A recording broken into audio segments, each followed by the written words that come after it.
He's doing fine. He's not at 100% because he has to wear a splint on his thumb on his right hand, which is his passing hand. What about Pat Hayden? He did a good job in that game against Minnesota. Would you hesitate at all to throw him in against the Dolphins? No, we wouldn't hesitate at all to use Pat Hayden, but we're not the kind of team that is going to juggle our quarterbacks around. We have a lot of faith and confidence in James Harris, and I think a coach has to have faith in his quarterback. I think his quarterback has to feel that the coach has faith in him. So we're going to start James Harris Sunday, and we're going to go with him probably all the way. The Dolphins have been decimated with some injuries to their linebacking core and defensive secondary. Do you change your game plan at all? Do you try to attack those weaknesses, or you just go with what you do best? Well, we try to basically go with what we do best, although we will try to attack either individual weaknesses or structural weaknesses in the defense. But we've been through the injury thing, too. We lost 5 starters last year. We have Merlin Olsen, who probably will not play Sunday. Dave Elmendorf is hurt. We lost Rick Kay, starting outside linebacker. But all teams go through injuries at various stages of the season. Well, they just got good people in all positions. I think their defensive line is their strength. They're very good pass rushers, and they like to get you in that type of situation. They have good linebackers, and Isaiah Robertson and the other ones, and the good secondary. So they play defense very well, and we're just got to see what we can do against them. 2 very big games, Los Angeles and Baltimore. And these games mean a lot to you.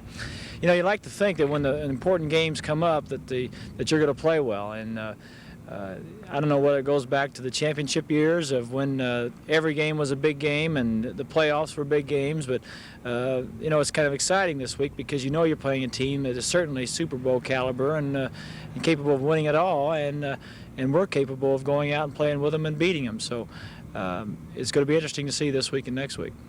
Coaches are great when you're winning, you know. It's just unbelievable the difference between a real good, consistent winning team than one that's sort of striving to get there. You seem a lot happier than you were during your 4 years at Miami. Well, I'm getting paid now. That's one big difference, you know. But of course, you know, I enjoyed my years at the University of Miami, and I still got 12 credits to finish, and I'm going to come back right after season's over and try to get through. You're playing guard now as opposed to tackle when you were with Miami. Why did they make the move, and how's it been?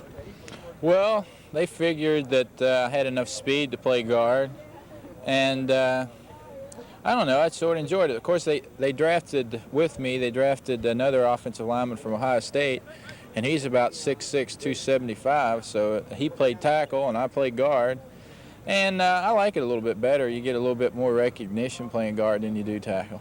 They have a super running game. They just get those 4, 5, 6 yards each time, you know, and it's uncanny. They're just consistent, and they do it time after time after time. You don't think they get much, but they do it, and the runners follow their blocking tremendously. Just really on a sweep, they go out there really slow, take their time, also they'll break it or cut it back or make their move, and there's 4, 5, 6, 7 yards. It's amazing.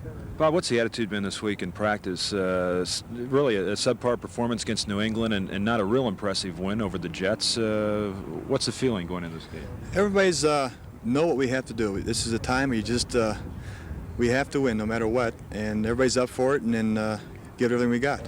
The last 2 years I didn't get the chance to play too much. This year I started right from the beginning. I was glad about that. It gave me a lot more confidence after our first game when I played well, and I think it's just continuing now, and I just have to play consistent myself and from week to week right now. Are you glad at the way the first 2 years went, maybe just sitting on a bench and learning a little bit more, or would you rather have been thrown right into it? Well, I was glad the way the first year went. I got into it easy. I played halfback and I alternated quite a bit, but then the second year came around, I didn't play hardly at all for the first 3 games. That started to change a little bit. I was used in short yards, but I still wasn't very happy the second year, and I tried to correct the situation, and I'm glad it's the way it is right now. Were you maybe perhaps thinking of a Heisman jinx? No, I don't think so. I knew I could play, if not with the Rams, if they didn't have a spot for me, that I could play somewhere else. That I had gained that confidence after my first year in the league, where I could see what was in store for me here, and I just wasn't playing because there wasn't a spot.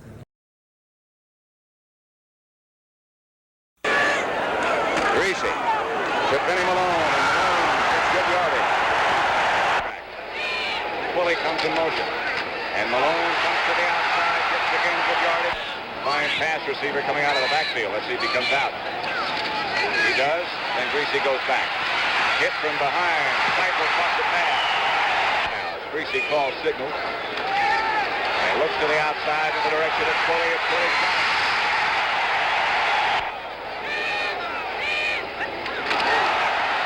to Malone. Malone over the top. Touchdown, Dolphins.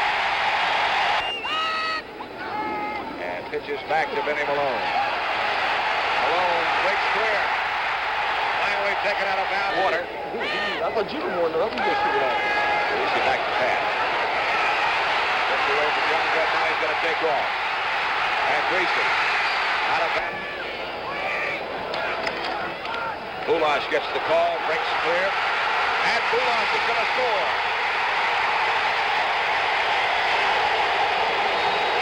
22 yards away, rather. Ball at the 12. Blocked again. And picked up by the Dolphins and kept. Harris keeps Cappelletti back there with him and fires. He's got McCutcheon. McCutcheon swings down the middle outside. It's 14-0 over the Rams. Takes to McCutcheon. Jesse wide open, and he ought to go. Ron Jesse, touchdown, Los Angeles. First down, Greasy fakes and fires. Across the middle, Kidder for Twilly. Flag is down. Flag goes. Malone and Bulash, the setbacks, and Malone. No, this is Whitley. Whitley scores.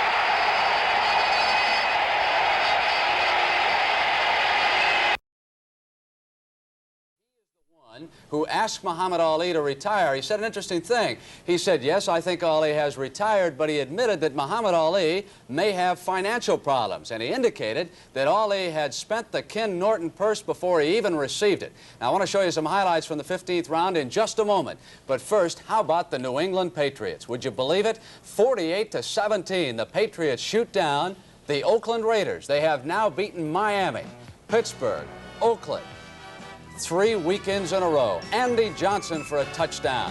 Patriots score right away. Steve Grogan, what a day he had. Darrell Stingley on the receiving end. Patriots go up by a score of 14-0. Raiders came back at this moment, and it was Kenny Stabler going to you-know-who, Freddie Biletnikoff, Mr. Moves, 14-7 after the extra point. Then it was the Steve Grogan show. Marlon Briscoe, number 88. Marlon's played for everyone. Grogan back to Stingley this time. Grogan accumulated 221 yards passing and rushing. Look at this. When he wasn't passing for touchdowns, 3, he ran for 2 more. And we'll show you another one. He rushed for 56 yards, passed for 165 yards. He just busts right into the end zone. He did everything all game long for them. And finally, Jess Phillips, who's been with Cincinnati, New England, and Oakland, broke free and got in again, 48-17. Patriots a winner. Now let's quickly update you on all the action. Some of the games still in progress right now. Denver leading San Diego 10-0. The Jets in San Francisco scoreless. They're at the half. Miami, the game you're watching, leads Los Angeles at the half. Dallas had to come back. They now lead Seattle 14-13. Houston big right now over New Orleans 31-19. Now all finals. Baltimore 42, Tampa Bay 17. Green Bay wins its first game for Bart Starr 24-14 over Detroit. St. Louis dumps the Giants 27-21. Giants still winless. There's the score again. 48-17. New England goes to Detroit next week. Now, Buffalo got 50 points and 130 yards out of O.J. Simpson. They rout Kansas City. 45 for Cincinnati. 4 touchdown passes for Kenny Anderson. 45-24. Chicago beats Washington 33-7. You all come to the Super Bowl. Chicago and New England this year. And Philadelphia beats Atlanta by a score of 14-13. Charlie Smith with 4:21 caught the winning touchdown pass from Mike Barilla. As you can imagine, the world of boxing was thrown into a turmoil this week with that announcement by Muhammad Ali in Istanbul, Turkey, that he had retired, particularly in the heavyweight division. So we have invited the 2 most successful fight promoters in the world into our studios today. On my right-hand side, Bob Arum, and over here on my left is Don King. And Don, the first question everyone wants answered is whether or not Ali is sincere. Is he finished as a fighter? Well, first you must understand Muhammad Ali. I think Muhammad Ali is a unique and extraordinary type of individual. And every time that he says something, he really means what he says, you know. So it's not like he's unstable or that his credibility is. He's the kind of artist that performs for the people. He's a people's-like champion. And at the time that he said that, I'm certain that he really meant that he's going to retire. Bob, do you agree with that? Do you think that Muhammad Ali meant it when he said it? Well, I sure agree with that statement. Now, but the ultimate question is, will Muhammad Ali retire? And nobody really knows. He's been the greatest champion in the history of boxing. A lot of people hope that he doesn't retire. If he wants to retire, obviously it's his decision. He's given the sport everything he has.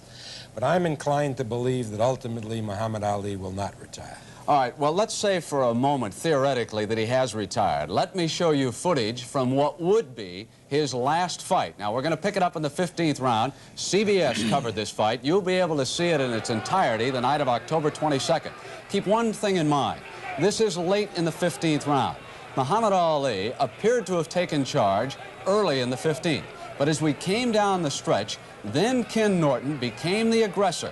You can see the time left in the round. We come inside of 30 seconds. In my opinion, and I think everyone else, this was the strongest part of the 15th round for one Kenny Norton. And Don and Bob, I know you were both at ringside, so you noticed the same thing that I did, that as soon as the fight ended, Ken Norton was absolutely certain that he had taken the crown away from Muhammad Ali. Now, focus in on Kenny Norton, what he does. First of all, he is going to insult Muhammad Ali at the conclusion of this round. Then watch and see what he does following that. He'll go over to his corner, jump into the arms of his handler. There he is. You see, he thought that he had won the fight, no question about it. Now, I've got to tell you that both Don and Bob have told me that they agree with the decision. They thought Muhammad Ali won it. Don, let me propose this. If Muhammad Ali has retired, Ken Norton and George Foreman would fight for the heavyweight championship. That seems like the way it would be, but that is not the way I would propose it to be. I have declared George Foreman heavyweight champion of the world.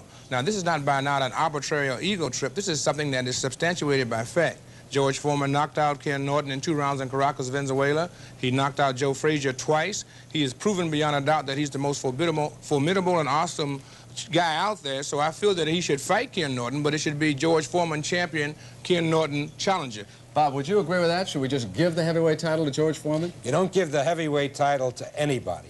Whether Kenny Norton or Muhammad Ali won that fight, in the opinion of people, everybody in the nation will see on October 22nd. It was a very controversial fight. No question Muhammad Ali won because the officials scored it for Muhammad Ali. Whether the American public and the world public agrees, they will have to make their decision on October 22nd. But assuming that Ali now retires, what I think should happen, and I believe what the boxing associations believe should happen, is that Ken Norton and George Foreman should fight for the vacant heavyweight championship of the world. Rhetoric won't solve this. Don has his own opinions, I have mine. The better man will win when these two great fighters, Ken Norton and George Foreman, fight for the vacant heavyweight title, if Ali, in fact, is retired. Bob and Don, both, thank you very much. And again, remember, the night of October 22nd, you can score that controversial fight yourself on CBS. And the NFL Today will continue on CBS right after this word from your local stations. Share comedy with Rhoda on The Single Scene when a hip young bachelor tries to become her friend. Tomorrow at 8, 7 Central on CBS. Open up your eyes, hey, look around you. There's a lot of world you've never seen. The world isn't that far away, you know. On Pan Am, it's only a 747 away in any direction. Welcome to the world of Pan Am. Americans their right to the world. Where can you find a wagon in a size that's quite unique? At Dodge, at Dodge. Where can you find a wagon with the comfort that you seek? At Dodge, at Dodge. Everyone seems to agree this Aspen wagon is unbelievable. It carries so much more than the smaller station wagons, and almost as much as some of the larger ones. And it has a look that's simply marvelous. Unbelievable. See your Dodge dealer for dependable Dodge service and parts. Channel 2, New York. Irv, if Don King's right and Foreman's champion, then we got a heavyweight title fight. Dino Dennis and George Foreman a week from Friday. Listen, show me some highlights. St. Louis and the Giants. Okay, well, the Giants really made a valiant effort today trying to get their first win, but couldn't quite do it as they didn't hang on long enough, and it went down to defeat at the hands of the St. Louis Cardinals 27-21. In the first quarter here, Craig Morton looks upfield trying to hit Bob Tucker can't do it. Mike sends the ball, picks the ball off, goes in for the first score of the day. The Cardinals win ahead at this point 7-0. The Giants again, this time, Mr. Zonka doing his thing, going over for T, the first of 2 today. Hart rolling out to his right, passes to Jones. The Cardinals get back on the scoreboard and lead 17-7 at this point. The Giants again trying to go through the air route. Morton passing to Gary Shirk, who carries the ball down to the 5-yard line, which sets up this next play for Larry Zonka. Second touchdown of the day. Big Larry goes over from the 1-yard line, and St. Louis still leads 20-14 at this point. But Hart's not counted out here yet as he hands the ball off to Jones. It goes over. The Cardinals are ahead, 27-14. The Giants trying to come back. White going over from the 1-yard line, but not enough, as the St. Louis Cardinals held on to win 27-21. Irv, I'll tell you that Monday night overtime took much too much out of those grand old men of George Allen. Ambushed in Chicago today. We'll show you some of the action. Bob Avellini ran for the first touchdown. Look at the time he had. It was a pass play. Peyton will clear out Pat Fisher, and Avellini just goes in for the score.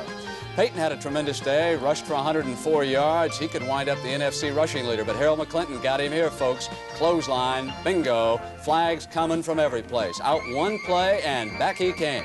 Chicago desperately has needed a wide receiver. James Scott, formerly of the Wiffle, he may help him out. Here he is catching a touchdown pass. Joe Theismann replaced Billy Kilmer for George Allen, but on this pass, it was tipped by a tight end, and Doug Plank came right out of center field, brought it upfield and set up a touchdown. And watch this run here by Walter Payton.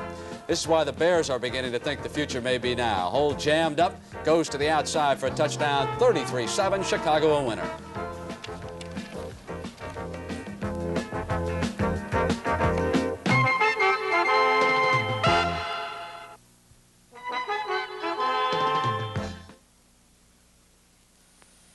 A man puts many things in his automobile. Gasoline. Who's been around the NFL so long that both of us played against it. And you know, there's a crew cut under that helmet. I know you can't tell it from here. I played golf with him, and if his family turns out, he's got a gallery that looks like Augusta. He's got about 20 people in his family. He's a great guy. That, of course, is Earl Morrill, who's got a son who's a monster and quite a football player, too, an offensive tackle. Pat, can you believe that the rushing statistics would be like this? 170 for Miami, with Malone with 94, and the Rams have only 65. Oh, I can't and the Rams have had to throw so much. 164 yards passing, 29 for Miami. That's 19 passes the Rams have thrown in the first half. That's half a season usually for them, the way they rush the football. Of course, keep in mind again that Miami, for the most part, has been playing with a 5-man front. A 5-man defensive line designed to shut off that run. Tom Gerdine and Dwight Scales back deep for Los Angeles. And, of course, Garo Yepremian to kick off. And also keep in mind that the Rams play the second half like it's World War III. They have been overpowering in the fourth quarter particularly. Yepremian hits a good one. Scales at the goal line. And he swings to his right and now back to the left. Hit by Mandich. And Scales gets out of bounds, and after all that running, got only back to about the 13-yard line. They're going to have to tell the rookie to stop fooling around with that, bring it up, get to the wedge, try to get it to the 30-yard line, and then bail out. Let's see if the Rams have done some X's and O's on that chalkboard at halftime and have come up with a way to block the 5-man front and figure out when the darn Dolphins are in it. Maybe that's the big confusion. Looks like it's going to be a 4-man front this time. And that's exactly what it is. 3 linebackers, but they're overshifted. Still the same offensive setup for the Los Angeles Rams. James Harris still the quarterback. And he gives back to McCutcheon. McCutcheon trying to find some running room, can't make it. Tackled by Charlie Babb, who takes him out of bounds. Actually, the Rams would probably be better off to go ahead and block it like it's a 5 and block that linebacker that stands up and just consider him a defensive end and go ahead and sweep that way and block it like it's an overshifted 5 and stop trying to make it maybe more difficult than it really is. One other interesting statistic on 2nd and 8 now for Los Angeles, of the first half this is the fact that the NFC's leading rusher, John Cappelletti, had only 3 carries and picked up only 10 yards. It'll be 2nd and 8 with the ball at the 15 of Los Angeles in the opening seconds of period number 3. Fake to Cappelletti. Harris throws, tipped. One of the Dolphins got a hand on it. Burns and Herder. the 6'6" defensive end. And Bonaconte might have intercepted that had Ben Herter not knocked it down. Harris just sort of lobbed that one down the middle and doesn't look like he's really in control right now. 3rd and 8. Big John Williams, one of the underrated tackles. Number 75 right there. The story on 3rd down conversions, and both of those, as a matter of fact, are pretty good. Look how long this 3rd down conversion is. That's the problem.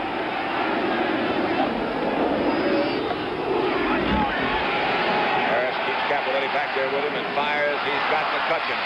McCutcheon swings down the middle outside the 40, and of course it's a Ram first down. Lawrence McCutcheon has done it all for the Rams so far.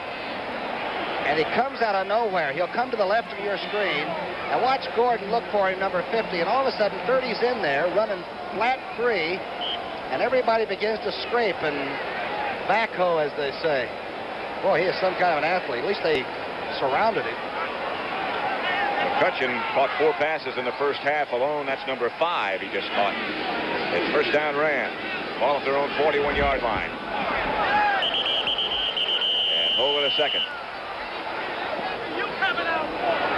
The Dolphins got confused on how many men they had on the field and had to take a timeout in order to avoid a 5-yard penalty. They had one too many. That's when you know your defense is really mixing them up, right? When you fool yourself. A couple of times it looks like they've gotten away with 12 men on the field.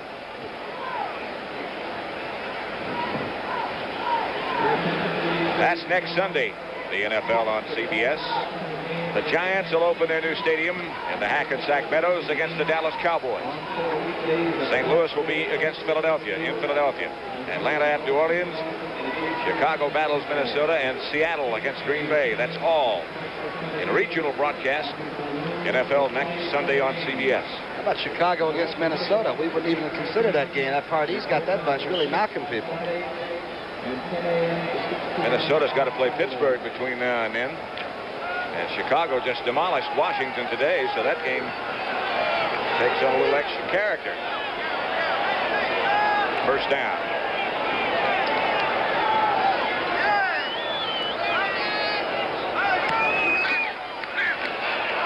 Straight ahead, Capoletti for nothing. Maybe a yard. There's Toll. Look at him. He claims he's gotten the football. And he is mad. Now, he's a broadcast major from KU. He ought to be able to make his point. Look at him. Yeah, I guess he did. I'll tell you one thing. If he comes to the studio, I'm letting him have the mic. He broadcasts with me when he wants to. Look. He's getting the defensive signal. Either that or Don Shula's telling him to settle down.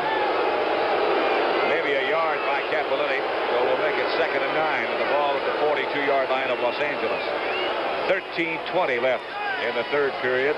The Dolphins 14-0 over the Rams. Takes to McCutcheon. Jesse wide open, and he ought to go. Ron Jesse, touchdown, Los Angeles. And the blocking, so this pass was made possible. Incredible.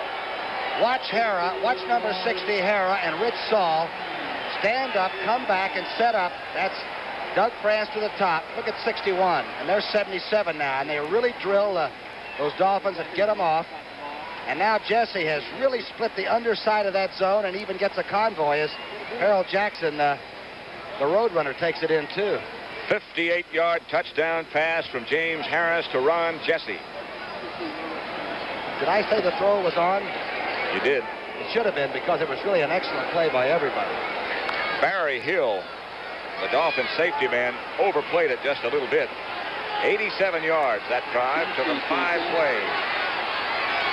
And now Dempsey with Steve Priest holding. They've had problems with the extra point and the field goals, but this one's good. And that'll make it the Miami Dolphins 14, the Los Angeles Rams 7. We have 13 minutes and 7 seconds left in the 3rd period. A lot of football left. Find that God's tough football player is going to have to be helped off the field. And by the way, you'll notice one thing here, and that is the officials. will always give the medical people all the time they want to take care of an injury. I remember one, you know which one I'm thinking of, Paul, when you were playing for the San Diego Chargers when Allen, the linebacker, broke his leg out there. Do you remember that one? I went to the sidelines. I just couldn't believe it.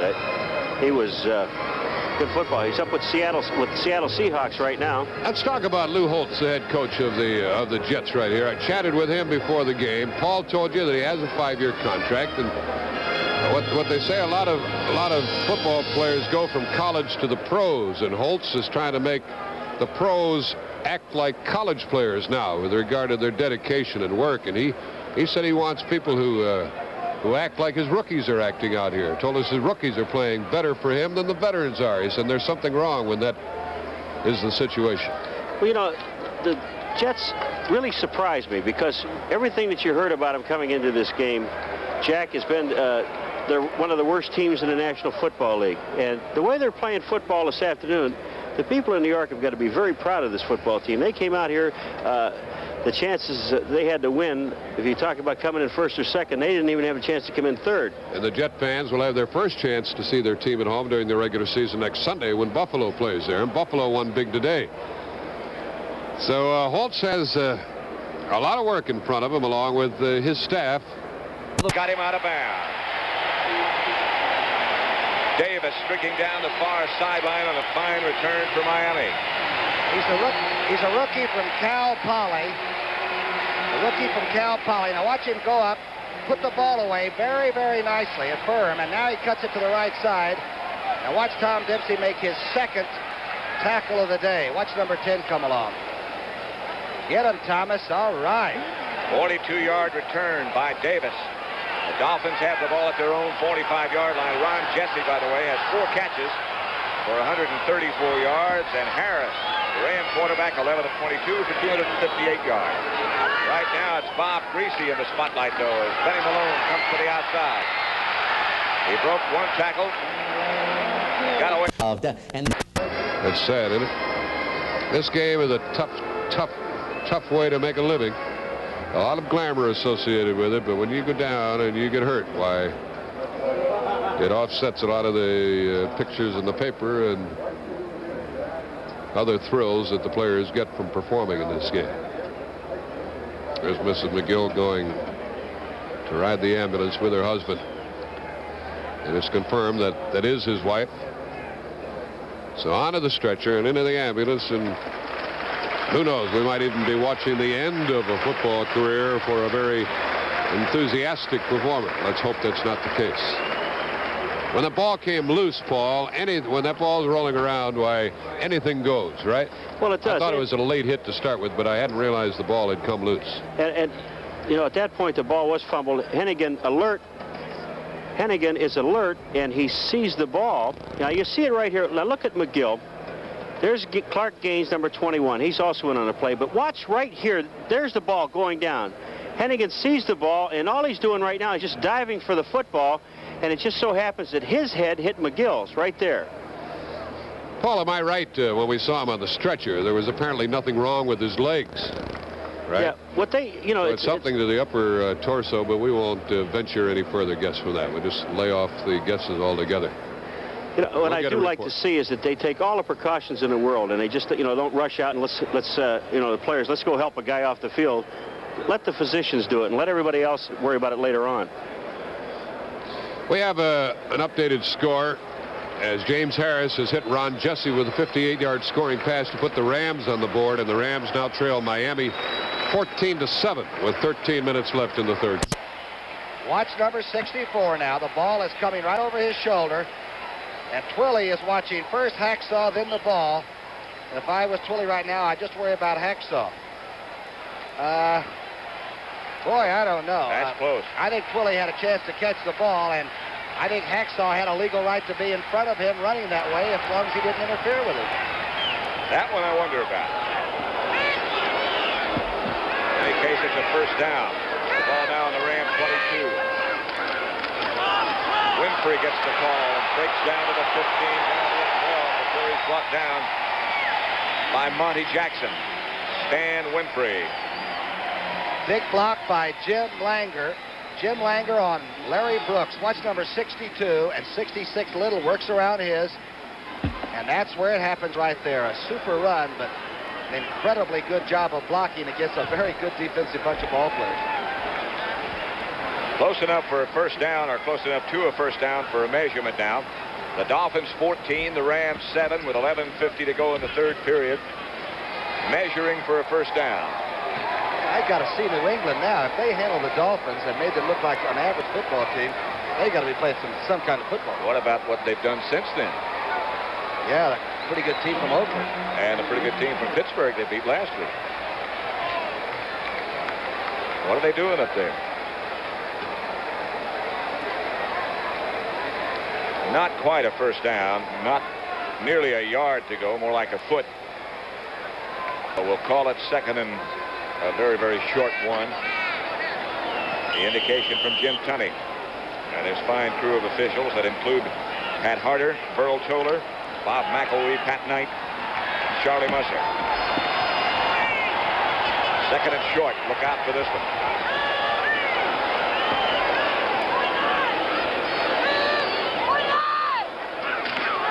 Malone gets the call and got the Dolphin first down close to the 10. Brooks getting up from underneath the pile. I'd imagine you'll find Youngblood down there somewhere too, and Hacksaw Reynolds. That would figure. Is that Benny Malone just a little bit bow-legged? And a little bit quick to go along with it. Wait till we get a shot of him going back to the huddle here in a minute when we can get back on this side. It looks like one of his feet might fly off any minute. It looks like a human egg beater when he comes down the field. The main thing about him is that he's active and he's got a lot of herky-jerky motion and tough to tackle. Number 32 is... It is first down yardage by Benny Malone. And the Dolphins have the ball at the Los Angeles 11-yard line. The Jets and San Francisco in the third period. The score is 0-0. By far the best effort so far by the Jets. They were shut out by Miami last week. Right here. First and 10, Miami on the Los Angeles 11. Greasy's going to go, and he's got lots of room. Down to just shy of the 1-yard line. 5 years ago, he would have challenged those tacklers. Pat, the main thing is, if you go too early, you're in trouble. If you go too late, you're in trouble. And he knows just about when to act like he's throwing it and now go. It's the second rushed in by the defense. And now he knows that he's really pushing it now. They want him so bad to stand up. He got very close to a first down yardage. Jackson and Perry made the tackle. I wonder what the odds are for a quarterback to run 3 or 4 times against the Rams and get away with it. Very slim. Trying to getting all the kinks out of the chain now. What a drive this has been. Has it been? Because the Rams had just scored, made it look easy, and now they come back with a good return, and Bob Greasy has them moving, and they are in control again. Second and inches, the situation. Ball's at the 2-yard line, just inside that. We have 10 minutes and 41 seconds left, third period. The Dolphins lead the Rams 14-7.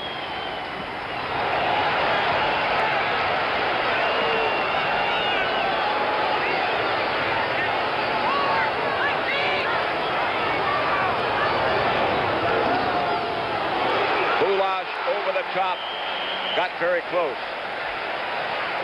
That time left I gave you just a second ago is remaining in the third quarter. So there's lots of football left at the Orange Bowl in Miami. And Goulash did not score, but he did get the first down at about the half-yard line. You've got Olsen, and you've got Cody Jones, Hacksaw Reynolds, Fanning, Brooks. That's an average of about 268 or 270 per. That's right in the middle of that Ram defensive line. Bob Greasy. Malone and Goulash, the setbacks, and Malone. No, this is Winfrey. Winfrey scores.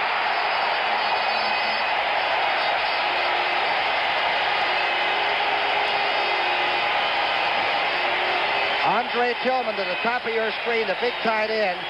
And Larry Little leads him through the hole. Look at that. Look at 66. That is Jim Youngblood that he just shadowed.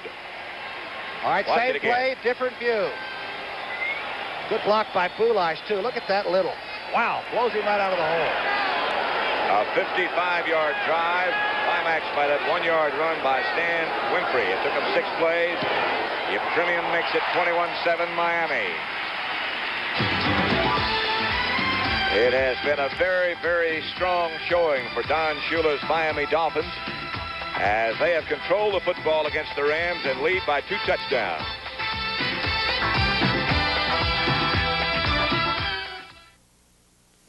As a Sir Walter Raleigh smoker, I know A bit with the linebackers. They're just dropping off too far. When you're down to a situation 3rd and 4 and 5, when you drop off and there's a back that you have to cover, you got to take him on. You can't get too far back beyond the line, beyond the first down yardage, so you can make that play. You got to force him right away. Just come right up on the back coming out of the backfield. Especially on 3rd down. It's a first down now from the 21. And it is Williams. He made contact and then slid inside for pretty good yardage. 4 yards. 2nd and 6 coming up.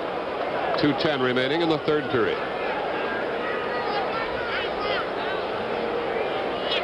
That batted pass is the one that might do the Jets in. Washington goes to the right. Willie McGee comes left. The tight end is Mitchell. He's on the left side this time.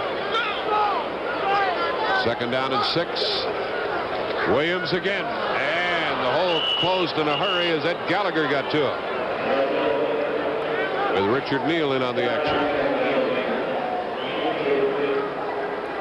Boy, Gallagher is strong and fast. He was back to the inside, moving down the line, going towards the off-tackle position. When he saw Johnson cut back to the inside, he made the tackle. Just a good play.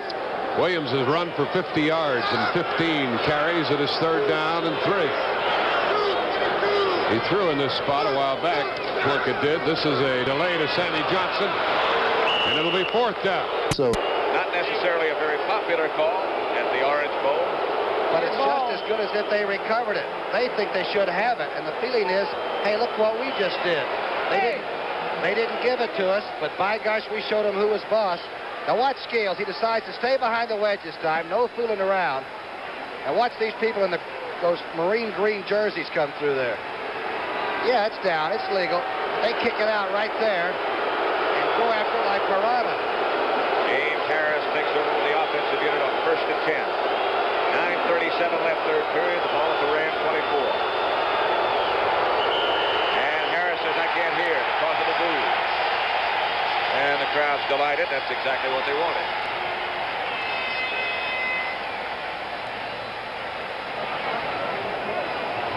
There are no extra seats around here today. About 70,000 on hand at the Orange Bowl to watch the Rams. There's a natural rivalry, Los Angeles and Miami. Let's face it. You know, they're just going to give them who all has the the time best they orange need. juice? All of them. You know, when the Jets were here last week, they complained about the heat. Lou Holtz said he hadn't practiced in a day over 70 degrees. Of course, he got shut out 16-0. I know Miami has better oranges than New York. Oh, yeah. And again, the chorus of boos coming. And the crowd at the Orange Bowl, and Harris sets his offensive unit down. Perhaps trying to call an audible. He gives McCutcheon. McCutcheon was chased behind the line of scrimmage, got away from a couple of tacklers and 2 or 3 more. John Andrews had a chance behind the line of scrimmage. Larry Gordon finally made the tackle. Pat, it looks like against that 5-2 that somebody's pulling and nobody's sealing down that interior lineman. And McCutcheon is probably going to be the one that says, hey, fellas, do we know what defense they were in? Because that's like getting run over at a railroad crossing. He got 8 yards, most of it on his own. Taking 2nd and 2 at the 32.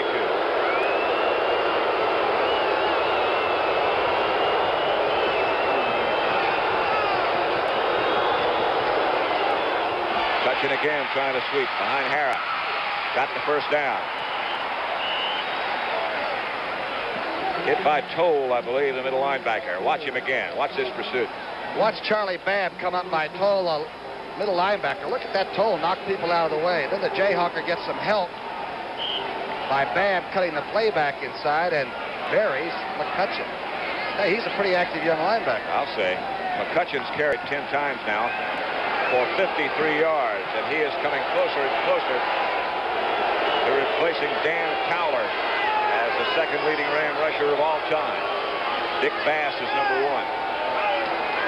On first down, Harris fakes, and Harris fires. He's got Jackson.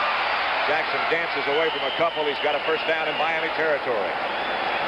And again, it's Steve Toll who made the tackle. Well, little Harold Jackson to the top of your screen is so fast that he backed Kenny Ellis way off, and Ellis knows he's got that 4.3 speed for the 40, so then he just hooks it back up. I actually think Harold could have either flown if he had the chance or hooked it up. I believe that was an option for him. Not now. Harris waited. Harris gets back to Capoletti, and that's his biggest gain of the day. Like about a 6 or 7 yard pickup before Bill Stanfill and Steve Toll again made the tackle. That's only the 4th carry of the afternoon for John Capoletti. And one of the things that John is learning right now is what experience is all about. They're facing first some guys that have been in a couple of Super Bowls or so, and they're seeing some different defenses. So, pretty young team has a little bit of trouble. 2nd and 4. 7 minutes now left in the 3rd period. Miami 21, Los Angeles 7. McCutcheon behind Mack, cuts all the way back. And he is taken down by Andrews. And Larry Gordon, I believe, in the pursuit. Watch Gordon chase him. Now watch as everybody pulls the block and they forget the guy they're trying to block for. McCutcheon decides to cut back, and all his friends have gone. And Gordon with the good tackle. They say he makes mistakes. Gordon, I mean. But they also say he learns rapidly. Bring back unused portion. He does a pretty good job. Yes, he does. 3rd and 4. The Dolphins have 5 defensive backs in the game. Brian Salter, the extra one. Capoletti, the lone setback for the Rams. Harris on a quarterback draw. And he might have taken too much time. That's what it is. The man in the downfield, the official that's downfield that's in charge of that 30-second clock. Of course, it's easy to see this year. Too much time because there's the clock at both ends of the Orange Bowl. All the stadiums have these now. It indicates to the fans as well as to us that they have 30 seconds to get underway. I'm wondering if maybe the Dolphins are playing a game of signals and changing their defenses after the Rams have flashed out their offensive signal, maybe. Could be. Right now, they've got the extra defensive back in there, Brian Salter. San Francisco 3. The New York Jets nothing now in the 4th quarter in San Francisco. Mickemeyer, a 31-yard field goal. 3rd and long. And again, the conversion on 3rd down depends on how much your 3rd down is for. This is always 3rd and long facing the Rams this day. They've got Jesse in the backfield again. McCutcheon is out. Jesse, of course, number 81, and there he goes in motion. Got him in the pass pattern. Deep to Jesse. Touchdown run, Jesse Ram. He beat Brian Salter. I wondered if 81 had control of the ball as he went over the line. It's 9-0. And Austin, number 67, if you don't think these people were doing some holding in here, the rush is on. Elam just, the ball bounces right back up. Hardman is the man that tackled Namath. The ball bounces right back up. Look at Austin holding, number 67. Hardman makes the stop. Elam picks it up and scores a touchdown. That was the 5th sack today for the 49ers, and they now lead 9-0. Bull puts it down. Mickemeyer makes it 10-0. To stop. With Steve Priest holding, trying to make it 21-14.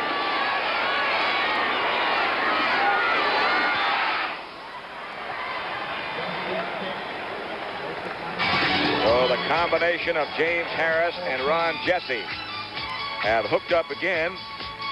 And they've got the Rams' second touchdown. It's 21-14.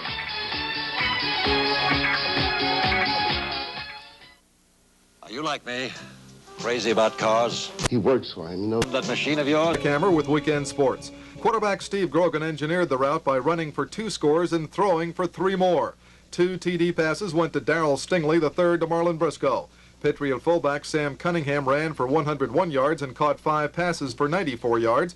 The Patriots are 3-1. Oakland lost its first game in 4 starts. The much improved Chicago Bears socked it to the old little boat. No, he might not. Next to it, we have a snake plant. Really hard to kill. As the Bears handed the Redskins their first loss. The Bears... Now, see, I'm mentioning this. Andrew, McCarthy, brother. Save and concentrate. Little north of 137th Street, Delafield provides... See you. You bet. Doing with that thing. Luke the call closest to you. And Louis Giamona at the top of your screen. Okay, Pat Knight, and there's Jesse reaching for the ball. Now, Pat Knight is the official. Watch this. And he sees those feet go together there. And if the ball is in control and he says it is, it's a touchdown. And the arms go right up. Dempsey kicks a high kick in the direction of Winfrey. He decides to let it go, and Davis finally picks it up. And Davis slips down, shy of the 20-yard line, and a flag goes down. Looks like clipping against Miami, and they are going to start from deep. And it's going to take another greasy drive to sort of set the Rams back. It is holding called against the Dolphins. Whatever, suddenly the impetus has changed to the guys in the gold and blue a little bit. We still got plenty of time. 5 minutes and 49 seconds left in the third period yet.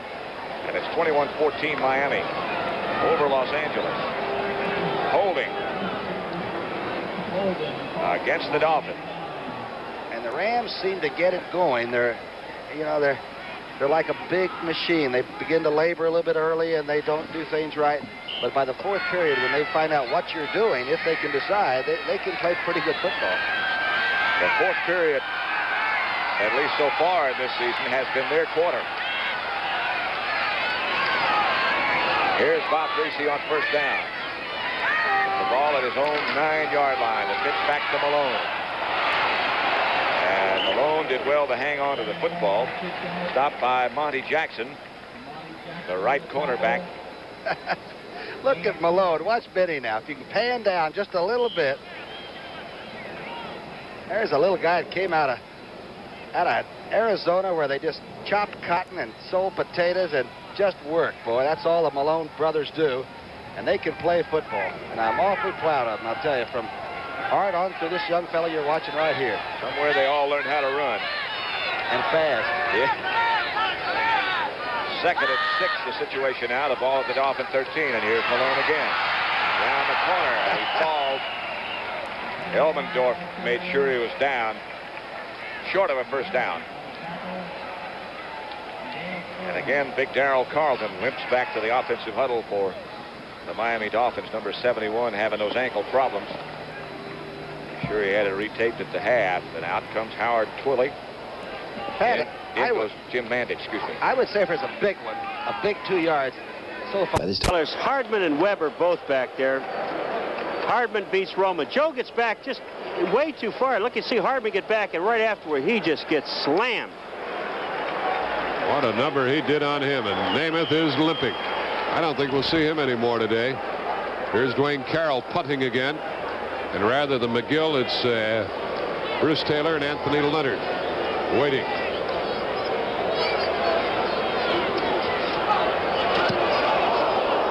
Not too deep, but high in the air, and it'll be well covered. Oh, it's been touched, and it's a free ball. And it belongs to San Francisco. They got the break. They got the ball back. Jazz Jackson was down there, but Bruce Rhodes got it back for the 49ers. Holding right there. It looked like Tillman, maybe, the tight end, huh?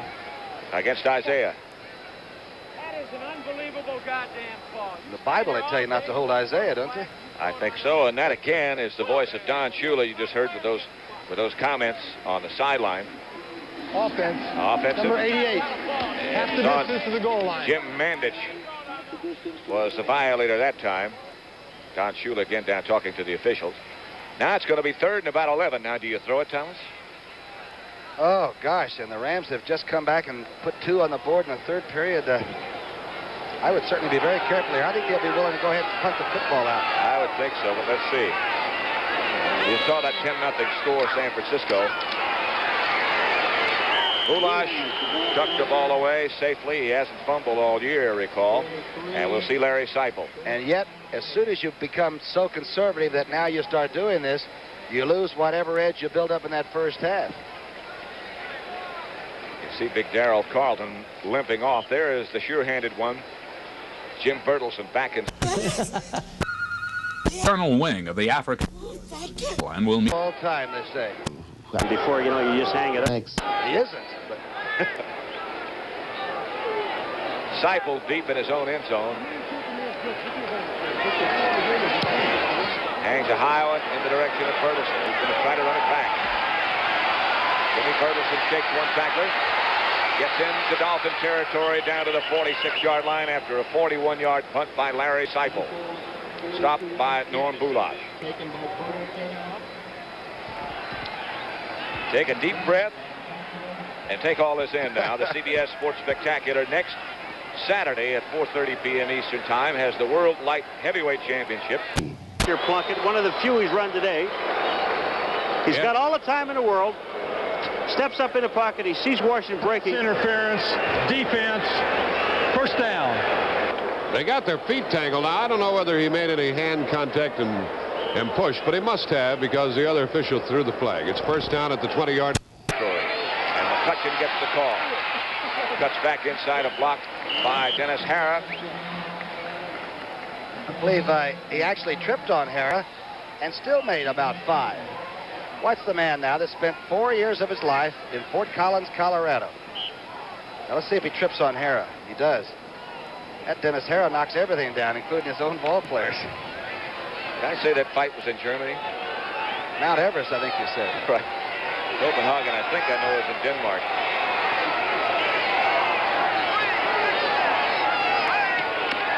McCutcheon again. Got a couple blockers out in front.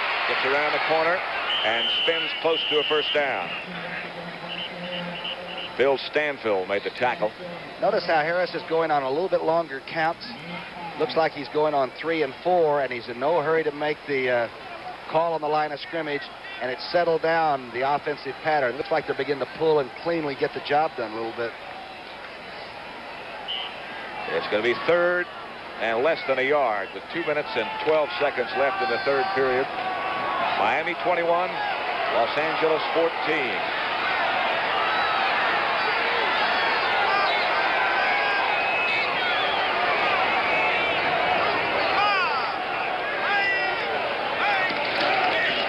Cutcheon, the workhorse, got the first down.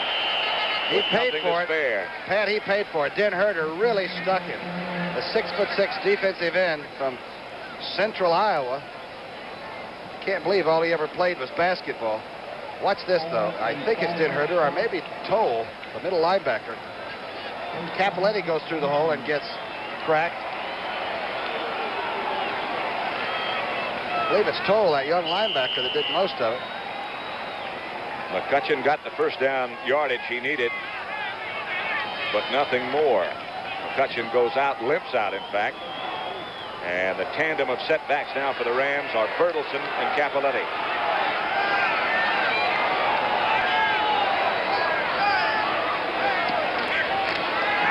Fake is to Bertelsen. Harris running for his life, fires over the middle. He's got Jesse again. Barry Hill is having a heck of a time with Jesse. Well, it's a darn much room between the linebackers and the safety men. Watch this fake. In fact, the fake is so good that Harris almost gets tangled up himself, and he's got a problem with Stanfill. It's one of the great throws that James Harris has ever made because he had to do it under a lot of duress. Randy Crowder was looking right at him. 17-yard pickup, force enough for a first down for Los Angeles. Ball at the 18-yard line, 50 seconds left, 3rd period. Capoletti gets the call. Cappy might have a little room. He fakes one. Good tackle by Ken Ellis on the outside. Ellis came up and stuck him pretty good. Well, I'll tell you, when the Rams finally get you located and focused on you, they can really play the rushing game of football. Bertelsen goes out. McCutcheon comes back. Bonacani is not only a great linebacker and going to be a heck of a broadcaster, but he's also a lawyer, isn't he? Yeah, practices here in Miami. There he is, number 85. Harris, the pass. Protection is good. Bob Klein jumped, fell over a couple of Dolphins and couldn't come down with the ball. Is that your friend Barry Hill that was up on top? I think so. Number 44 was... Klein is about 6 foot 5.5 inches tall anyway. Big guy from Santa Monica. Now watch this. The jump ball. That's the NBA stuff. That's Barry Hill landing on head. Brian Salter goes into the defensive unit on 3rd and 7 now. And Bonacani comes out.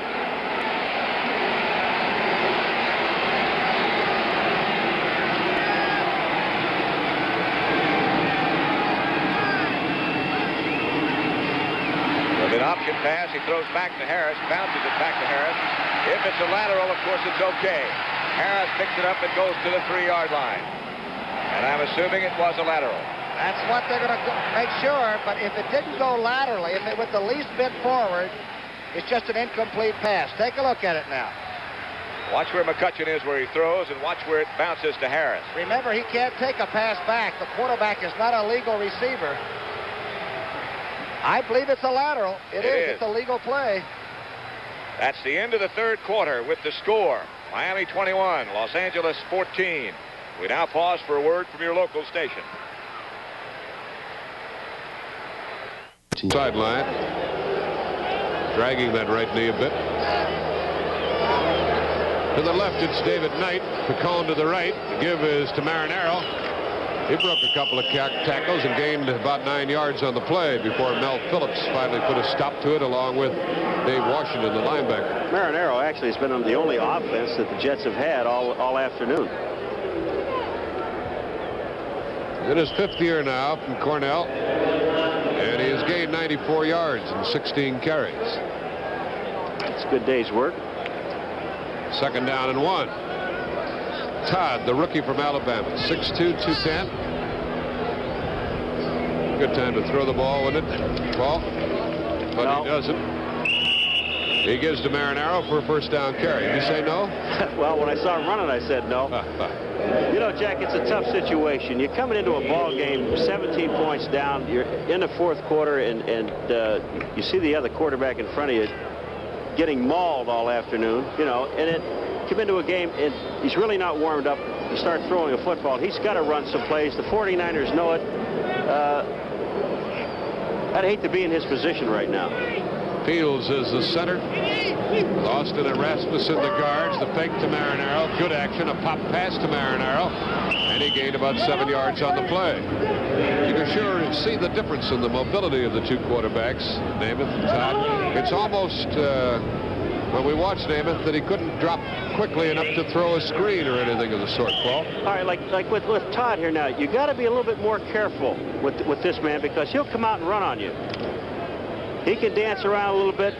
There's not only making the tackle on Marinaro, but he can move a little bit better than Joe Namath. So they got to contain him to the outside. You can't just take off and run at him. 2nd down and 2. He is going to throw the ball, and good coverage out there by Mel Phillips. The pass incomplete to Satterwhite. And now he's simply a rushing ball carrier. By the way, Harris has 30 yards in 4 carries.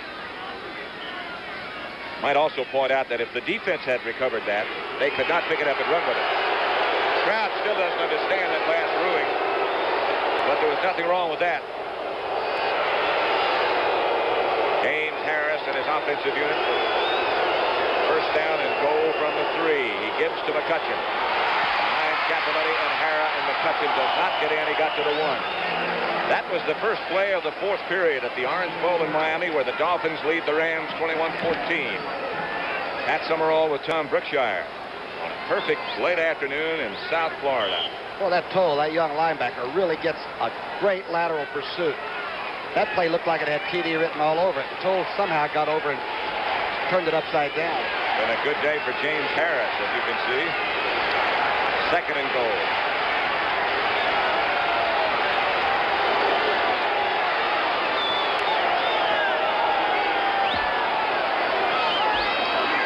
Harris over the top. Got it. The hands are up. They knocked him back.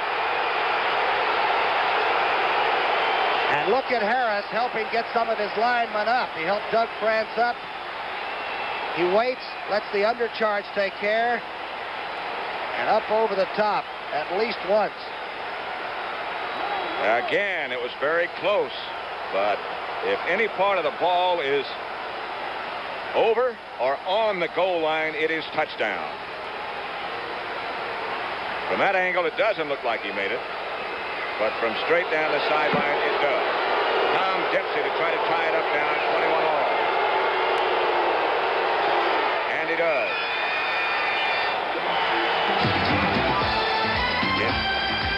It is the Miami Dolphins 21, the Rams 21. Harris and the Rams took 9 plays to go 46 yards to tie it.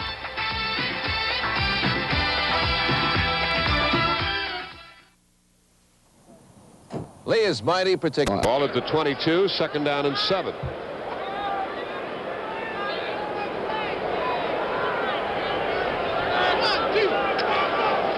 Todd straight back. Look out, Richard Todd. He throws. Was it caught?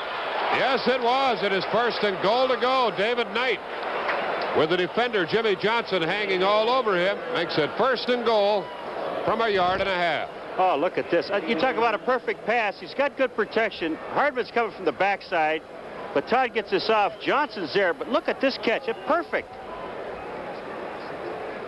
Now we'll watch Al Krivas, who just checked into the line, the 2nd-year man from Boston College, blocking number 71. He's sitting there blocking Hart, that's they call that slam dunk across the side of your head, isn't it?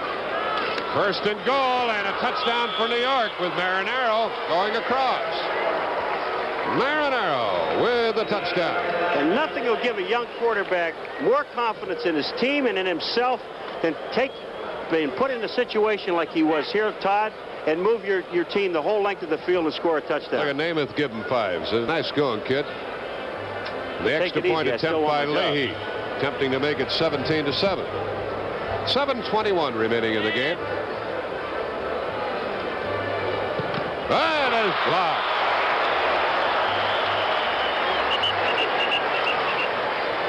Tommy Hart, I believe, is the one who got in there and knocked it down. Well, that keeps the Jets 11 points behind. Oh, it was the bowling ball himself, Nottingham. One of the great blockers, not having a good rushing year, and Boulash has sort of displaced him right now.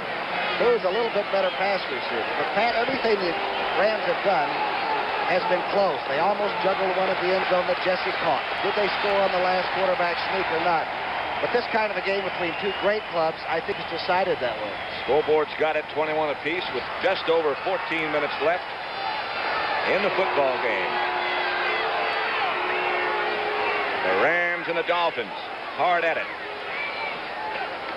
Greasy fakes to Winfrey and fires this time to Malone. Malone comes into the secondary, about an 8-yard pickup before he is stopped by Jim Youngblood. A great call by Bob Greasy, and one of the great tackles by the man you see right there, Jim Youngblood. Here's Jack Youngblood, no relation, putting the rush on. And down the field, Jim Youngblood made a heck of a tackle on Malone in the open field. There's Vinny. Coming out of the backfield, he made that pass reception on 2nd and 1 now. A 9-yard pickup by Greasy on 1st down.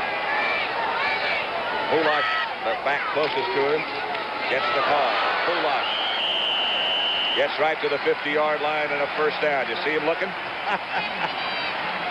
He's looking right by the yard marker and also toward the coach. If he hadn't made that, he has to look Shula right in the eyes. Shula can look pretty tough sometimes. Now, you've been covering Nat Moore all day, and he hasn't caught a pass. That's right. That would scare me to death.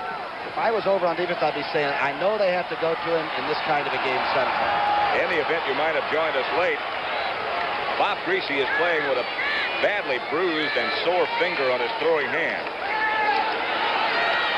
outside. Fuller is knocked loose as he will really pop by Monty Jackson. Monty Jackson, the young man from San Diego State. The top of your screen, a quick out. Most defensive backs just fear the very thought of missing the tackle on this. Watch what Jackson does. Howard Twilley. You won't see Twilley drop too many either.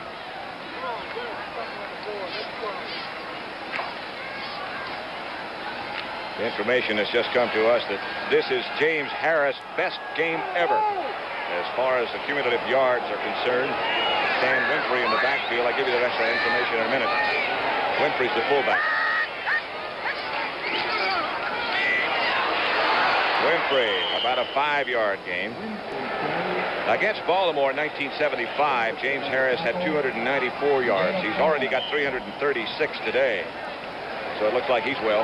You know what I like about the way he's run the game, and I'm talking about appreciating a quarterback's play, is that he really has run his offense under awful conditions today. Great defense, a lot of changing fronts, and he's been very cool. And as you see right now, it's Greasy who's got to pick up the big third down.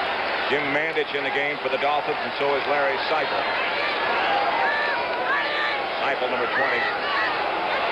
Out of the backfield he comes, and so does Bullock. Bullock's overthrown. Isaiah Robertson right with Boo.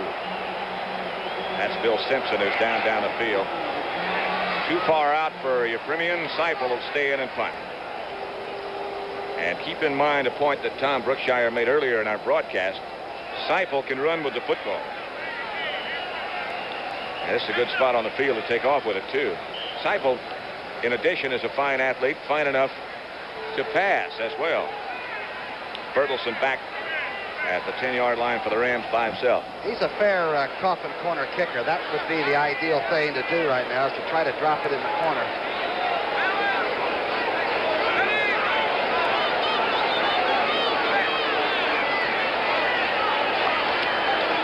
He's looking in that direction. He hangs it high. Bertelsen goes over to look. Not very effective. It went out of bounds at the 24, and that's where the Rams will take it over. Now they move up to the 25-yard line where the Rams will take over. We have 11 minutes and 42 seconds left in the fourth period at the Orange Bowl. It's 21-21 between the Rams and the Dolphins. Linebacker number 50 getting him along with Hardman. 4:40 left. Well, the reason I said punt there, Jack, is that they are 11 points ahead. That means that the Jets have to score 2 touchdowns. A touchdown and a field goal just wouldn't help them. David Knight comes to the left, and Picone is to the right. Caught on second down, fakes the delay, and throws on the right screen. What a toss that was to Marinaro. Marinaro still going across the 40-yard line. What a play by Richard Todd, going down, and he threw a sidearm curveball to Marinaro. You gotta love that play. What a move he made. Hardman again, it was. This is a screen to Marinaro, and what happened is the rush came so fast, Hart was in there, he pivots back to the outside, Todd, and look, he's on his way down when he fired the ball. Marinaro made a knee-high catch and then got some good blocks downfield as Phillips was crumbled. It's a first down at their own 43 for New York. Quickie out here to the tight end, Castor. That's good for about...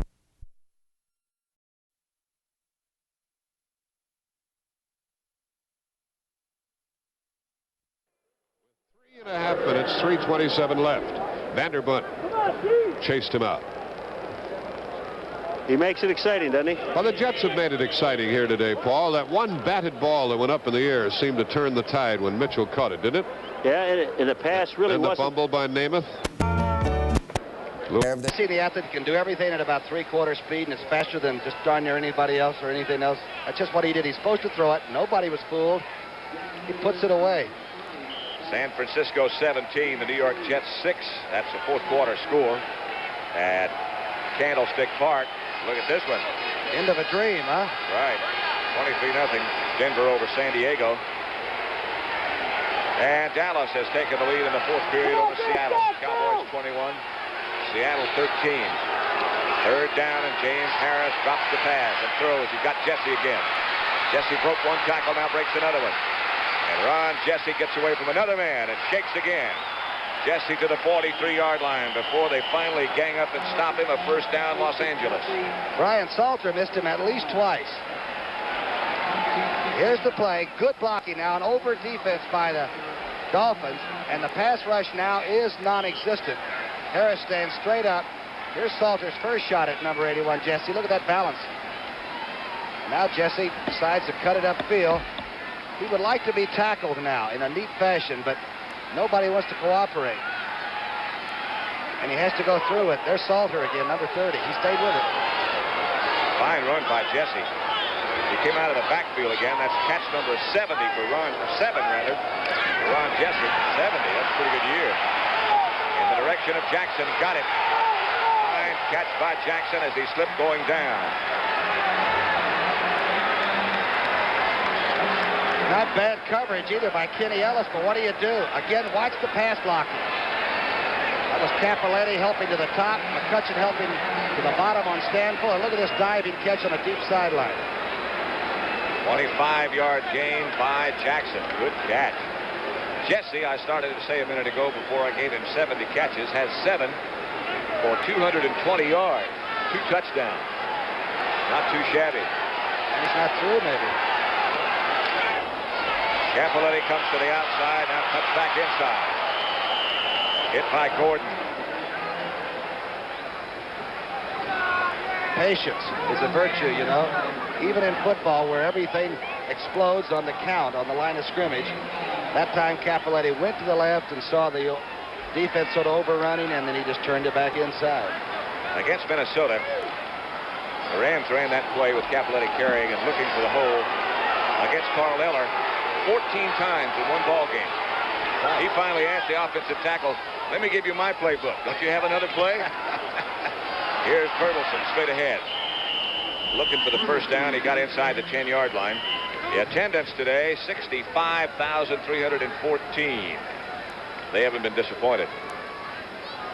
Now, if you had to write a script for one, and let's say the Rams get 3 points, there's still a lot of time left. So what we're trying to say is that the Rams want to really nail down 7 now and not take a chance. Because as we've told people before, if you're thinking about an early dinner, this could be one where it might be a little bit longer. Could be. 8 minutes and 21 seconds left on the clock now. 3rd and 2. Cappelletti right behind James Harris.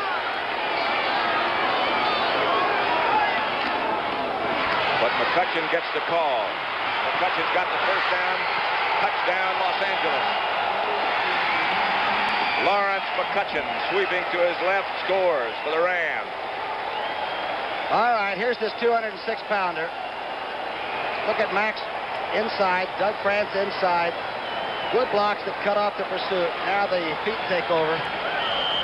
Just inside the flag. No problem.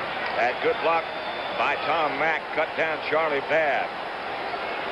And McCutcheon got it in. It is Los Angeles 27. Miami Dolphins 21. Dempsey with Steve Priest holding, trying to make it 28. Dead center. The Rams 28, the Dolphins 21.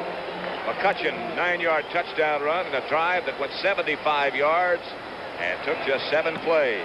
The Rams lead by 7. The Cisco line is just crumbling those quarterbacks. What you do is you grab a guy like Knight when he comes back in the huddle and you say, look, if I want to stand back here and get killed, at least you can do is catch the ball when I get it to you. 2nd down and 10. 2:08 remaining in the game. Score 17-6. The 49ers on top. Satterwhite goes to the right.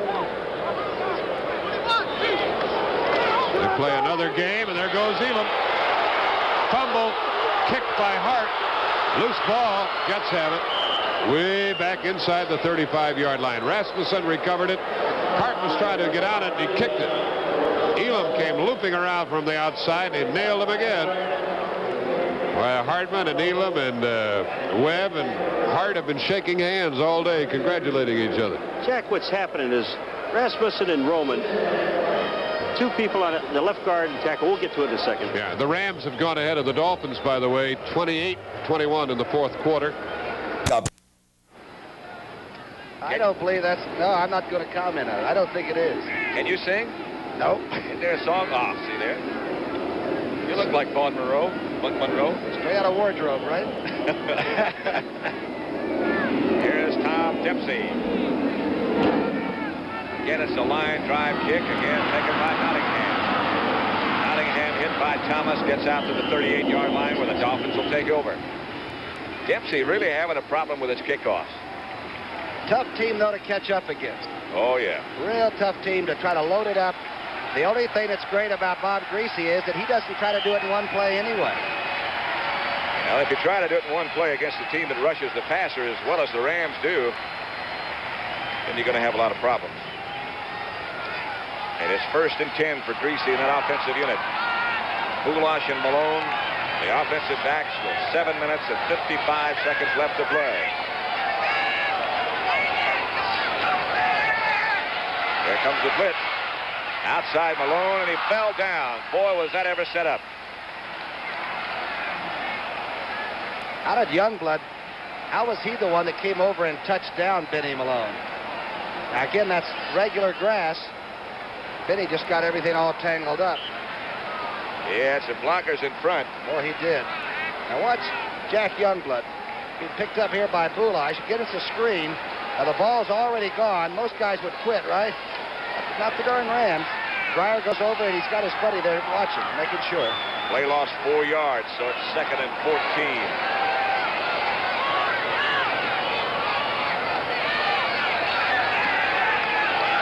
This time a protection hold.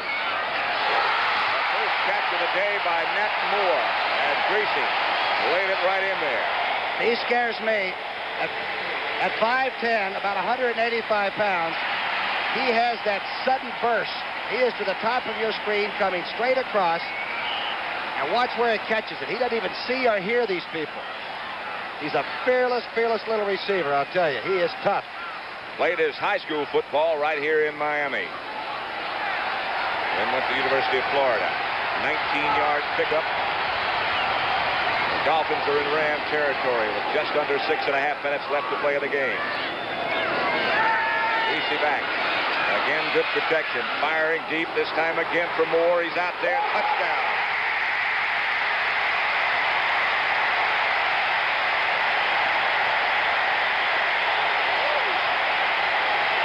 "47-yard strike from Greasy to Moore." Top of the screen. A deep post pattern. A beautiful throw by a guy who is supposed not to have a big arm. That's from about the 45-yard line. And I mean, it is a spaceship. Watch the catch. Nat Moore's 17th catch of the year. That's 51.5 yards right on the button, and I mean on the numbers. What a strike. And now Yepremian with a chance to tie it up. And he does.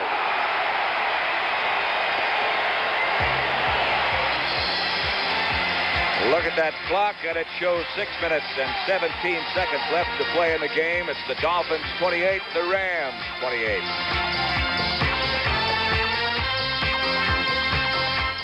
For an injury report on Namath.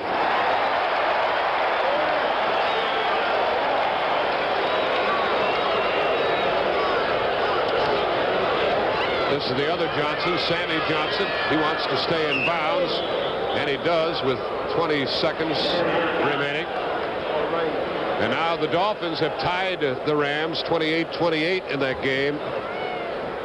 I will check and see how much time is left. I guess about 4 minutes remaining in that one.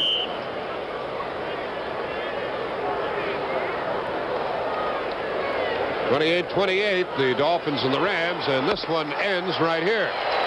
So after a scoreless first half, the 49ers, with Elam picking up a fumble and going on in to score, after a batted pass seemed to change everything around, 49ers got on top 17-0.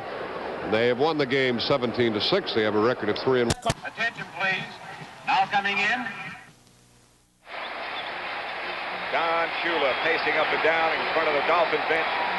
It's 28 apiece. You know what he's saying to Chuck Knox? Don't get that charter airliner all warmed up. It's going to be a while. You think about overtime, I'm sure. There's Ron Jaworski standing alongside Chuck Knox. The Premium. Don't think they'd onside kick, do you? You think there's this much tension in Cyprus? I suppose so.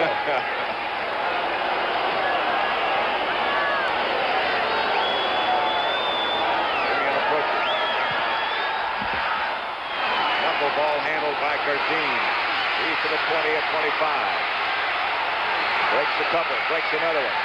And outside to the 32-yard line, maybe the 33. Stopped by Gary Davis. Now you're the quarterback. Quarterbacks say, do not leave the ball in your own territory for the other guys to have because you can lose it right at the gun, right? Both teams have long-range field goal kickers. The Premium and Dempsey both can reach it from 50 yards, although Dempsey's had a troublesome day. 28-28. With just over 6 minutes left to play at the Orange Bowl in Miami. 1st and 10 for the Rams, and McCutcheon gets the call. And McCutcheon maybe got 3, perhaps 4. We said it a little bit earlier about Bob Greasy. The great quality I really like in his play calling is that he'll save something. And he'll save a great player like a Nat Moore or a Don Nottingham late if he can use him in a particular way. And boy, that's class. That's poise. I suppose in addition to the fact that you think about overtime, you also think about the fact that there's Bob Greasy. At one point, the Dolphins had to use one of their timeouts when they had too many men on the field. So they only have 2 left.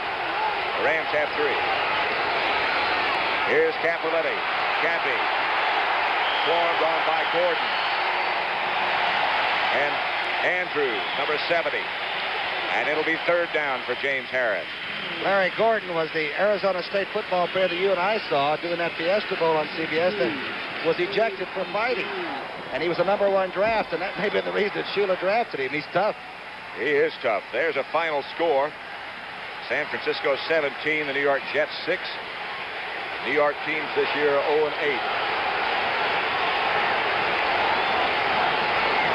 Capoletti's had a tough day. Harris has a lot of time. Oh, Jackson is wide open. Harold Jackson wide open, all alone. Barry Hill finally came over and took him down, but Jackson was all alone. How did he get so open? Jarris White lets him go, number 41. You won't see it on this sequence. Again, there's so much time with the 3-man rush. And finally, side straddle hop, Harold Jackson gets the information. Now here you see number 44 come on to make the tackle. But actually, Jarris White, number 41, will show up in just a minute.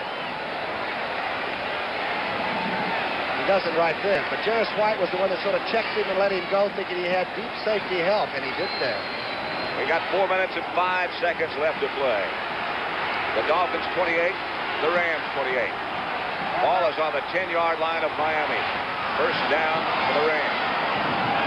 Actually, it's 1st and goal, I believe. Capoletti got no place to go. Finally worked and got 3 out of it. And Barry Hill came up to make the early hit. Boy, he did show up in a hurry, the safety man. Again, we'd like to say I don't think it was Barry Hill's fault on the long Harold Jackson pass. I believe the young cornerback thought he had deep help and didn't. They've got to go all the way to the goal line. They can't make a 1st down without making a touchdown. The yard line marker right on the 10-yard line, the other one right on the goal line. So it's 2nd and 7. 2nd and goal at the 7. Harris gives to McCutcheon. McCutcheon is hit almost as soon as he gets the football.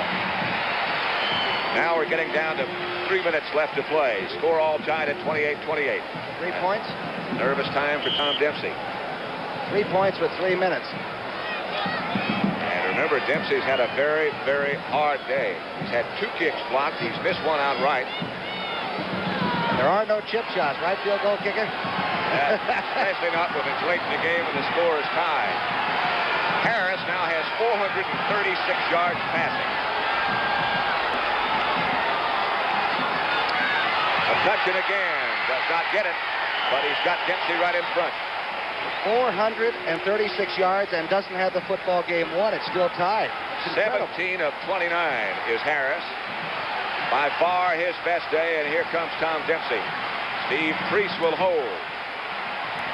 Again, Dempsey always told me, what I try to think about is I'm going to kick it just as hard now and as firmly as I'm trying to kick a 45-yarder. But can you tell yourself to do it that way, Patrick? That's what you ought to be thinking, but that is very, very hard to do. Now, distance shouldn't really be a factor on this one.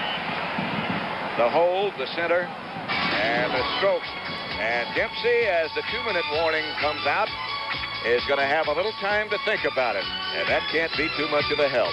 It's 28 apiece.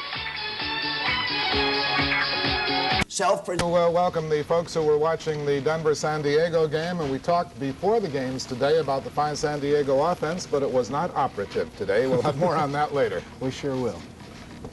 Okay, what were we up to? The Washington game, okay. Oh, we do want to go back to the Washington game. Okay, for those fans who just joined us, the Bears again beat the Washington Redskins 33-7 today. Bob Thomas had 4 field goals. Bob Avellini, the quarterback, ran for 1, threw for another. Walter Payton ran 1 in. All in all, it was a very good day for the Bears. They actually led 33-0. Their Redskin touchdown was a Theismann and Jerry Smith effort long after the issue was decided. 33-7, the Bears are now 3-1. I think Houston probably got a little more than they thought they were going to get from New Orleans today. Hank Stram is beginning to put a team together down there. He, of course, beat Kansas City last week. And with a final minute score, he made it close against Houston. The final 31-26. For a while, it looked as if Houston might blow them out, but New Orleans came back and really tightened it up. A good ball game, that one. Very good ball game. 57 points scored. That's only 7 more than Buffalo scored alone today. They beat the Kansas City Chiefs 50-17. Paul Wiggin doesn't think it's so funny. His Chiefs are now 0-4. For the Bills, a very good offensive show, including a good show for a man by the name of O.J. Simpson. We're 4 weeks into the season. He waited until the 4th quarter, but he finally got his first touchdown right here, following a Jeff Kinney block. Cuts inside, and this one was late in the game. Simpson got 132 yards on the day. Again, Buffalo a winner. That score 50-17. Now here's our Would You Believe for today. Would you believe Seattle was leading Dallas at one point 13-0? Jim Zorn had thrown 2 touchdown passes before Roger Staubach got things organized for Dallas. He then threw a couple of TDs. To play because everybody's looking right at you for the one miss, maybe. Well, I think it is. Yeah, but you kicked all yours in a snowstorm in the blizzards, right? Well, I couldn't see. That's why. There it is, boy. And I tell you, he really socked it. Let's see if he makes the signal. Dempsey usually gets Priest. Everybody gets him up. Steve Priest, of course, indicating it was good. You saw it coming just inside the right upright. And Tom Dempsey, who just put the Rams ahead 31-28. You know what he'll do? He'll go back to California and cook Chateaubriand something, about 9 pounds of good beef. And eat it all himself. Eat it all by himself. And Don Shula, whose club has put on quite a performance this afternoon, now a little bit dejected. Now they only have 2 timeouts. Remember that. A minute and 56 seconds left to get the ball in range for your premium or the possibility of a victory, as Dempsey is now lined up to kick off. Boulash and Davis deep for Miami. This time he hits another knuckleball. The hop comes right to Davis. He butts down a couple, gets out to the 29-yard line. He had to get way down low for that butt. We ought to keep in mind that your premium can bang them through from about 45 or 48 fairly strongly. So you need, what, 3 first downs, and you still have a chance to have a sudden deather. Director Bob Daly today does an excellent job, and the producer was David Fox. Associate producer Rick Sharp. We're not through yet. No, sir. If you've got the early flight, Mr. Summerall, you better call him up. I do not. The premium, as you think about it, would have a little bit of a wind at his back if Greasy can get him in range. Moore is split wide to the right and Twilley to the left as Greasy goes back. Twilley. Maybe a simultaneous catch. The Rams are saying they got it. Keep in mind, and Burl Toller, the official, indicating that it is an interception for Los Angeles. And that ought to do it. Monty Jackson, who was it? I believe it has to be Monty Jackson coming from that direction. Here it is. Here's the pass rush, a 3-man rush. Youngblood makes Greasy step up.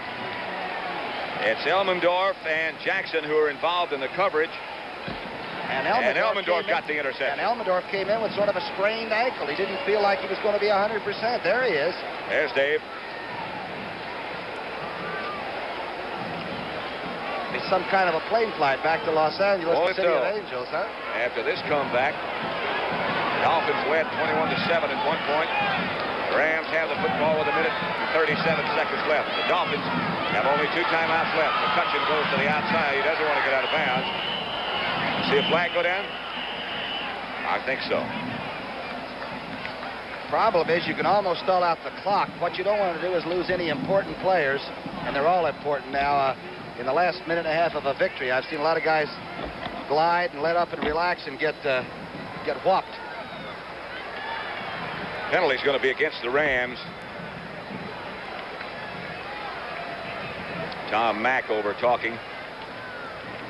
Well, these Dolphins have played some kind of a defensive football game. Except in the secondary. James Harris has had a super day. I think that was from a lot of time, too. I think that, it's a combination of everything. They have defensed the run extremely well. There's the indication. But when Harold Jackson was wide open in the closing minutes of a very, very close, tied-up football game, that's hard to believe after they fought so hard. Now, when the Dolphins need to stop the clock, is when that unnecessary timeout they had to call might cost them. They only have 2 left. 1 minute and 31 seconds left. The Rams have it. 1st and 23. The ball at their own 41. Cappelletti gets the call. Cappelletti chase. And Cappy goes down. The defensive unit against the run hasn't let up. Barry Hill and Steve Toll. It's the first time the Rams have ever beaten the Dolphins. Am I correct in that? That's right. The only second time they played. You know all those stats like that, don't you? Really drive me crazy. That's the timeout situation. As Miami just called one of theirs. Now, the Dolphins next week have the Baltimore Colts. I would say a rather ancient rival. And there's Shula. He's not thinking about the Colts yet. And the Los Angeles Rams go against the San Francisco 49ers on a Monday evening. Tonight, some facts about campaign contributions that might surprise you. That's one of the stories on 60 Minutes tonight with Mike Wallace, Dan Rather, and Morley Safer. You think you'll be surprised? About contributions? Could be. You owe me one. I bet you that Merlin Olsen would start his 188th consecutive game, and you said last week he wouldn't. Well, after looking at him on the sideline last week, I thought there was no way. All right. Okay, what I owe you? I'll tell you later. All right. There's the offensive line, and they have to share in what was one of the great passing afternoons of all time. And sure do. Boy, James Harris has certainly done that. 436 yards he's picked up. That's unofficial. James Harris, his biggest day as a Ram. 2nd down and 22. Cappelletti and Bertelsen, the running backs, and Bertelsen gets the call. A sweep, of course, to take more time. Bertelsen does not get out of bounds. Doesn't want to get out of bounds. The Dolphins may have to call another timeout right here. Okay, I'm going to catch you on one this time. Okay. The all-time passing yardage by a Ram quarterback, though, is not this record of James Harris. It's 400 and some odd yards. Got to be either Bob Waterfield or Norm Van Brocklin. You're right. It was the Dutchman. 500 and something. I think about 300 of it over me one day. Was it against the Eagles? Bob Greasy. Garo, you're priming in front of him. 42 seconds left on the game clock. The Rams 31, the Dolphins 28. It's 3rd down. Back to Bertelsen, covering up. Bertelsen cuts back. Does not come close to the 1st down. And with 27 seconds left, the Dolphins use their last timeout. They'll get the ball back for one more series. Would you ever think about putting another quarterback in to throw the last 2 or 3? I guess that would be ridiculous since your other quarterback has put you so close. Like, I mean, in this case, I'm thinking about Strock instead of Greasy, or Morrill instead of Greasy. I would think about it, I suppose, because Greasy is supposed to have a bad finger. Didn't look like it on that touchdown pass to Nat Moore. Plus, you know, he's been warm throughout the afternoon. Got to stay with him. There's Moore deep back at the 10-yard line. Rusty Jackson is the Ram punter. Number 9.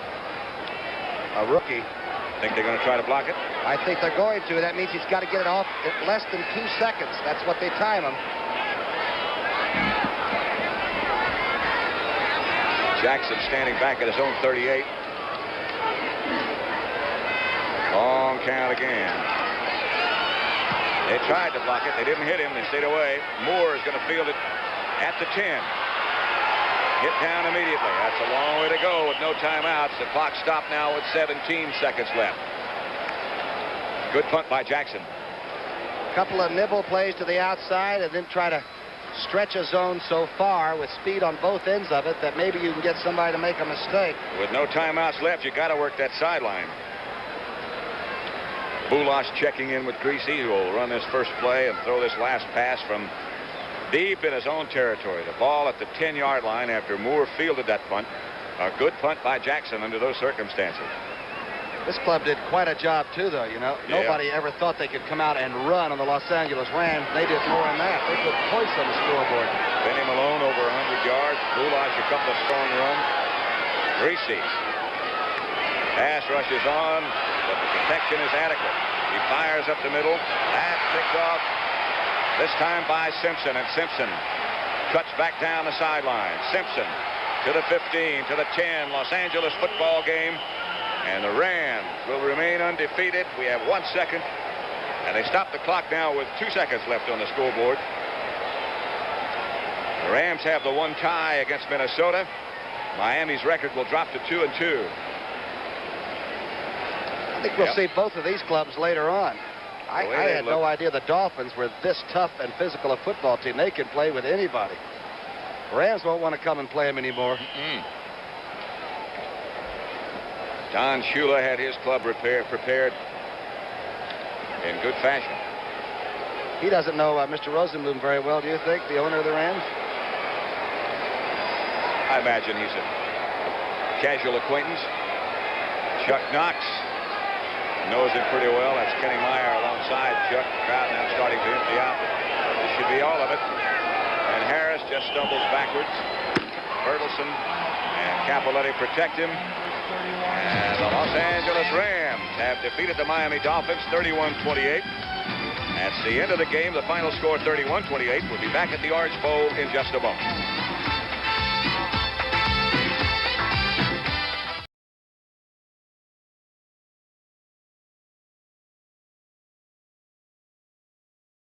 Well, he took the defeat very personally, and the only thing that you can try to do is to work to get his confidence back and to put him in a lot of situations. And when he starts making the plays, then I'm sure that he'll get it back. But it was disappointing. But you know, Barry Hill alone didn't lose the football game. There were so many breakdowns in our pass defense, the linebackers, the defensive backs, the pass rush. It was total. One man didn't lose it. James Harris had 436 yards passing today. Would you say is a team effort? This was one of the poorest showings the Dolphins have had? On the contrary, I think it was one of the better showings of James Harris.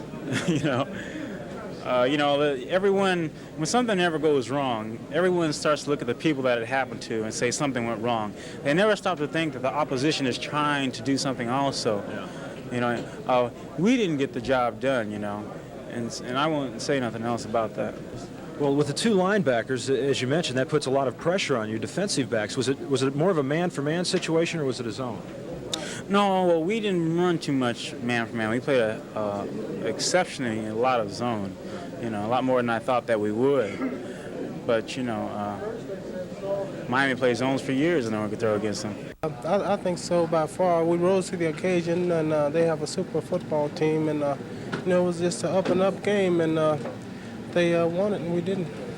Ben, what about the offensive line? It seemed like they were doing the blocking, you were running. It seemed like a good combined effort. Did you work a lot on the offense during the practice? Yeah, we really gave it a unified effort. Everyone was giving their part and more. And, we ran well against them. I mean, if you look at it, the films and et cetera, on offense, we won every phase of it. But, you have to give them credit for their offensive football sport also. That was our best game as far as coming off the ball and running with it, and that was a fine Ram defensive football team.